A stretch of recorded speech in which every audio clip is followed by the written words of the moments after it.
When you look at the disapproval rating for Joe Biden, it's a falling star. Yeah, no kidding.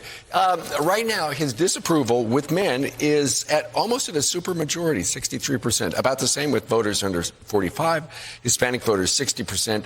About that with college degree people, and black voters at 41%. The numbers are not good for him, but on the other side, the numbers are really good for Donald Trump. So if you look at the numbers for Trump, look how well he's doing. Doing better now than he was in October. 62%. In October, he was at 59%. Ron DeSantis went up. He's now 14%. He was 13% in October. And then Nikki Haley up to 11%. She was 10% in October. Yeah, so what about that third party? What would the choice for president if voting right now? 35% would say Joe Biden's my man. Okay, let's look at the third party first. Voting right now, Joe Biden would have 35% of the vote. 41% for Trump, 15% for RFK Jr., who's a man without a party right now. He's not running on no labels, not running on a Green Party, not running as a Democrat, but having a factor. The other question is, besides Jill Stein, Cornel West, the question is now, what about Joe Manchin? Right. If he gets in, how will he do? And is he really thinking about doing it? Yeah, I think the interesting thing is, as we look at all the polling data amongst all the different groups of people, a lot of the groups there are normally a shoo-in for the Democrats, with the exception of men.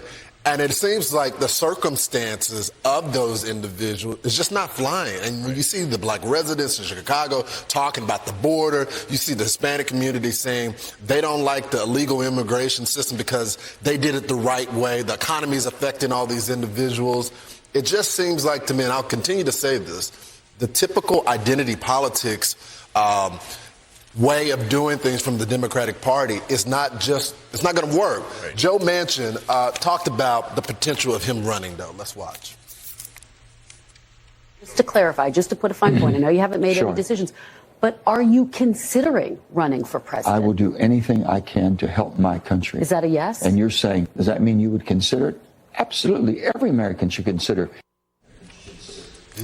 Every American should consider it. All right, that's true. I think every American, 300 million, are considering him for president on a no-labels ticket. Well, they got 35. Here's, to me, is the most consequential thing. Head-to-head with Joe Biden, Trump wins by 4, DeSantis wins by 5, Nikki Haley up by 11. Head-to-head with Joe Biden. What about RFK Jr., that 15%? Are those Democrats? Are they... It's a little bit of everything. Some independents? So is he stealing votes? I mean, from both. A little bit from both. But to Brian's point of the head-to-head matchup, for the Republican primary, this is going to bring this to a quicker close, because the one argument a lot of people in the race have had is, look, we like Donald Trump's policy. We may have disagreed with the tone, but he just cannot win. When you look at every national poll, he just can't win.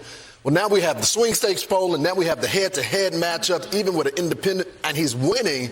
So, this may start to get wrapped up real quickly now that we have new polling data. Right. Governor Abbott might be ready to endorse him, too. That would be another governor. And one of the other components, and I was down in Washington yesterday for the Bless your heart, that's how you lost your voice, right?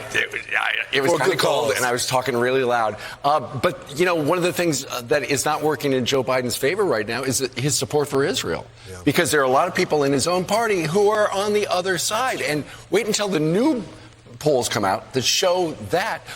I think the most consequential thing Joe Biden said yesterday actually happened at the APEC summit in San Francisco.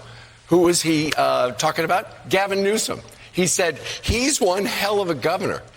He also said he can be anything he wants. He could have the job I'm looking for. Right. The big question is, when would Joe Biden say, you know what, Gavin, go. You can go and get the job I want. Sean has the big debate with Gavin Newsom. That's right. Yeah. And it's on the 30th. And Ron DeSantis. They're meeting up in Georgia, and they're going to have a debate. Although, so we'll see. Maybe it should be with Nikki Haley. Nikki Haley has actually doubled her support in New Hampshire.